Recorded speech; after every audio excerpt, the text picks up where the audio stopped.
in position to lock them all down this summer. They can basically lock up their entire core in the next few weeks. And this was a big move here. And, you know, the key is going to be to study the terms of this deal, to see how this all works out. But this was a no-brainer. The man is the MVP. He's the finals MVP. He's the scoring champion. He's just really entering his prime. And look, a lot of people have always said stars don't want to be in Oklahoma City. Shai Gilgeous-Alexander wants to be in Oklahoma City. He has said that from before he was an ascendant star. From when he got there via trade, he has loved it there. He has put down roots there. His family is there.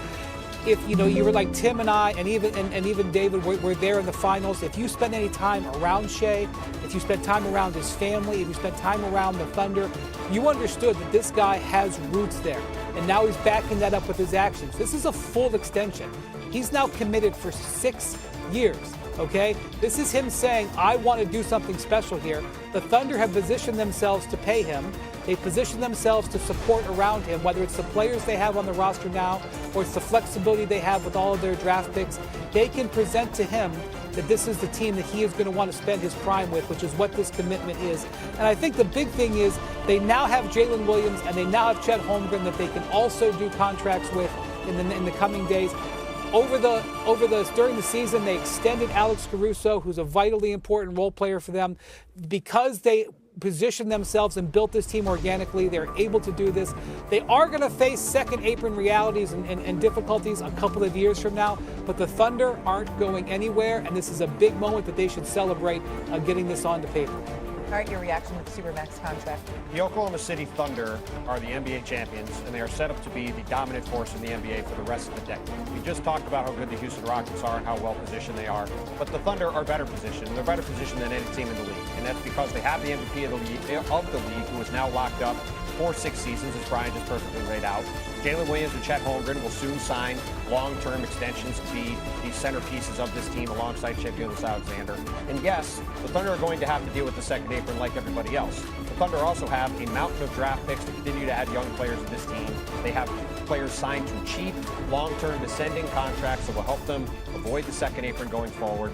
And this is the same plan in a lot of ways that Sam Presti, the general manager of the Thunder, enacted 10 years ago with the last big three he had, Russell Westbrook, Kevin Durant, and Serge Ibaka.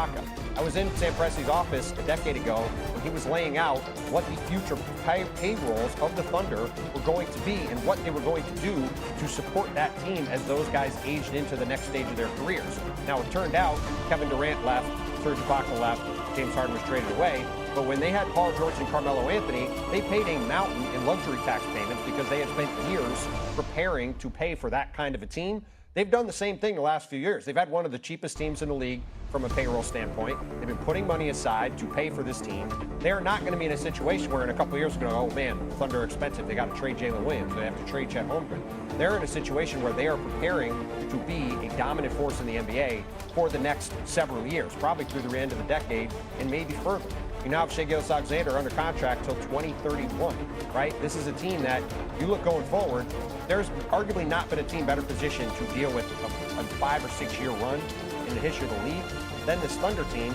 And it's coming at a time when so many other teams are not prepared to deal with the new realities that are in place. So if you want to say that the last chance of the Thunder dynasty was impacted by the way the rules changed, caused them to have to lose some players off their team, right now they are perfectly positioned to handle the new situation the league is in, and I think they've got a chance to be in incredible shape for years to come.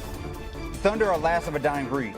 We are in the post-dynasty era. We're supposed to be in the post-dynasty era. We're supposed to be in the parity era where there are 7 different champions. The Thunder are the dynastic team.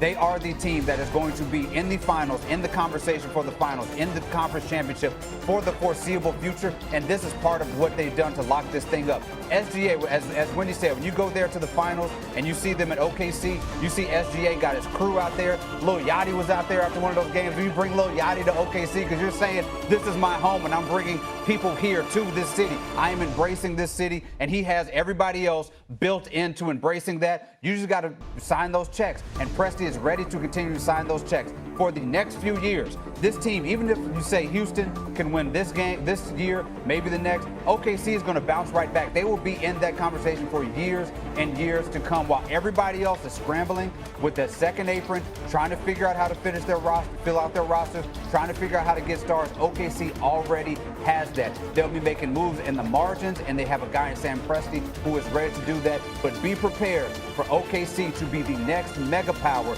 that we're going to see for the rest of this decade. Before the finals were over, when we saw the Pacers going up against the Thunder, it felt like there was more pressure on the Thunder for a lot of different reasons, but mainly because they felt like they were trying to build a dynasty there in OKC.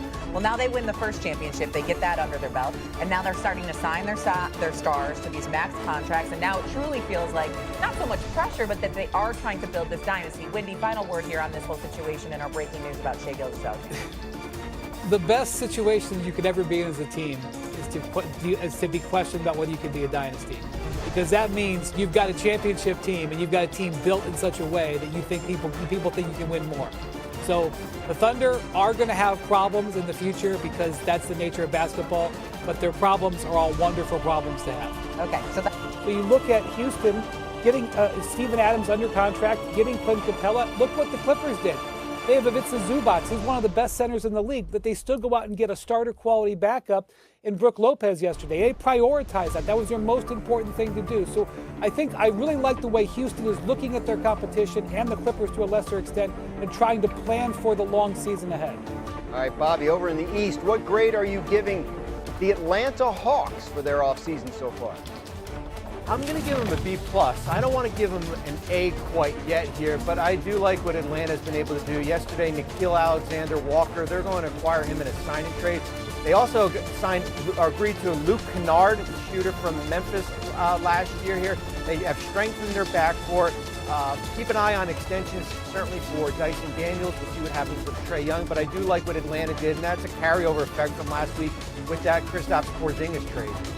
Yeah, look, I tell you who else is paying attention is the betting markets. The Hawks, their odds have really improved. Yesterday, ESPN Bet had Atlanta with 100-1 odds to win the title. That is down to 25-1 today, and their odds to win the Eastern Conference have dropped from 25-1 down to 9-1. So a lot of folks really impressed, Tim, with what the Hawks have been doing. Yeah, they've really had a solid plan throughout this offseason to get shooting, length, and defensive versatility around Trae Young. Obviously getting the potential #1 pick in next year's draft from the New Orleans Pelicans last week in that draft night trade to move back 10 spots. Obviously a bit of an overpay to put it mildly by the Pelicans. But you look at where this Atlanta Hawks team is right now, I like where, I agree with those odds. I think they are a team that's going to be top 4 in the East. And the crazy thing looking at that is you don't see the Boston Celtics mentioned anywhere. Yeah. Obviously, they lost Luke Cornett. Good chance they're going to lose Al Horford. They are probably going to fall pretty far down the Eastern Conference standings with Jason Tatum out for the year with this Achilles tear. But the Atlanta Hawks are a team that has taken advantage of that, is moving back up in the East and looks awfully good right now. Yeah, a lot of transition going on in Boston, maybe a reset. Xin chào tất cả các bạn đã đến với kênh YouTube của mình. Hiện tại mình là nhà sáng tạo nội dung về mảng video cắt dán trên nền tảng YouTube. Video ngày hôm nay mình sẽ chia sẻ cho các bạn cách tạo ra video cắt dán của mình. Đây là những sản phẩm của mình tạo ra.